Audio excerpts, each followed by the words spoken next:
गणित का टेस्ट मालूम है आप लोगों को? पेपर लिखवा दिया। थोड़ी देर में हम टेस्ट के लिए आपको ले चलेंगे। उससे पहले आप लोगों के सामने दो अच्छी बातें मैं सुना दूं, सब फॉलो करोगे उसको? हाँ, तो ध्यान से सुनो कि जैसे एक इंसान होता है तो अपने आप में खोया रहता है, जैसे अपने आप में खोना एक हो सकता है उसके लिए बहुत एक अच्छी उपलब्धि हो। ऐसा ही एक आपने इतिहास में जब त्रेता युग था उस समय एक विशाल एक पंडित का नाम सुना है। त्रेता युग में विशाल पंडित का नाम मतलब विशाल पंडित नहीं, बड़ा पंडित नहीं है, आकार कोई हाथी जैसा है, ऐसा कोई पंडित नहीं है। विशाल उसके गुणों से एक पंडित था, महान पंडित कहलाया वो इतिहास में। लेकिन एक राक्षस भी कहलाया।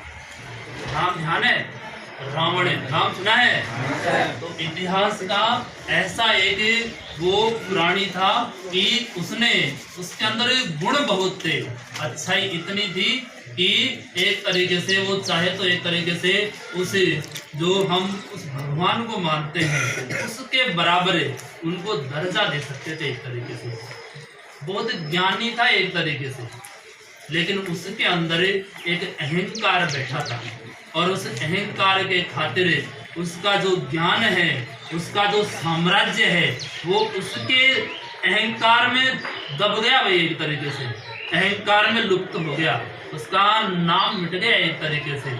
अच्छाई के नाम से नहीं जानते हैं बुराई के नाम से। तो ऐसा वो और उसका अंदर मतलब बुराई के साथ साथ जैसे इतना विद्वान, इतना तपस्वी, इतना एक तरीके से संघर्षशील प्राणी था वो, जिसने एक तरीके से शनिदेव और आप लोगों ने एक जैसे यमराज दोनों को तो एक तरीके अपनी बाजुओं में एक तरीके से मतलब बाजुओं में एक तरीके से उसने दबा लिया था दोनों प्राणियों को। मतलब यमराज होता है कि जो मृतलोक का एक राजा, सबको अंतिम समय वहां जाना होता ना, तो वैसे कहाँ ले जाएगा, कैसे ले जाएगा यमराज उसको। और एक शनिदेव को भी अपने बस में कर लिया था उसने। और जैसे इंद्र है, इंद्र के साम्राज्य को भी एक तरीके से वो वहां पर मतलब इंद्र को भी वहां से हटाने का प्रबंध कर दिया था उसने एक तरीके से। तो ऐसा महान था, लेकिन अहंकार तले दब गया। अब उसी इतिहास में एक आप लोगों ने जब सीता जी का हरण होता है तब रावण उस पुष्पक विमान से जाता रहता सीता जी को लेके। उस समय आप लोगों ने एक जैसे गरुड़ महाराज को देखा है, तो उसने एक तरीके से सीता जी को बचाने के लिए एक छोटी सी अच्छाई दर्शाई थी। उस बुराई के आगे, उस बुराई मतलब रावण की इतनी बुराइयां और इतनी अच्छाइयां, उन अच्छाइयों में एक छोटी सी अच्छाई है एक तरीके से।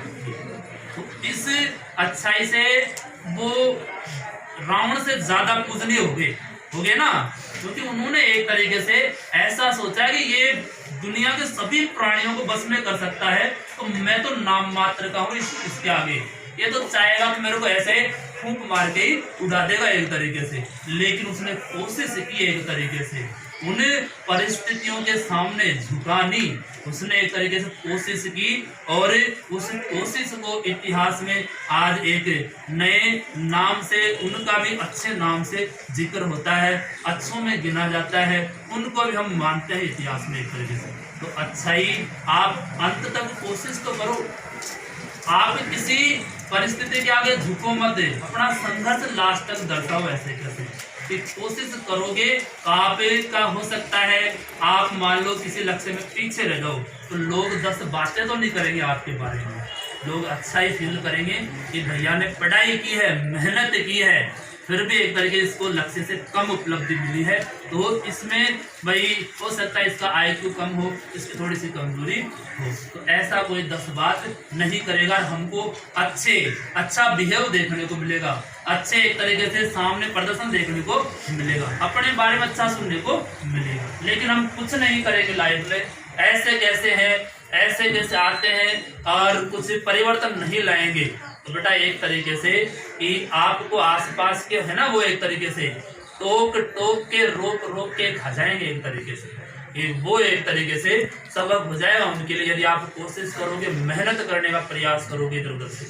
तो समाज यही देखता है कितना लाइफ में एक तरीके से संघर्ष करता है, उसको एक तरीके अच्छे गुण पनपते हैं, उसको अच्छा एक तरीके से मिलता है वातावरण कैसा मिलता है अच्छा।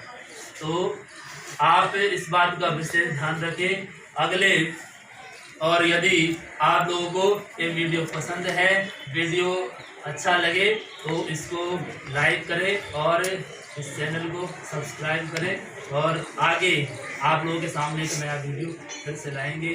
जय हिंद, जय भारत, वंदे मातरम।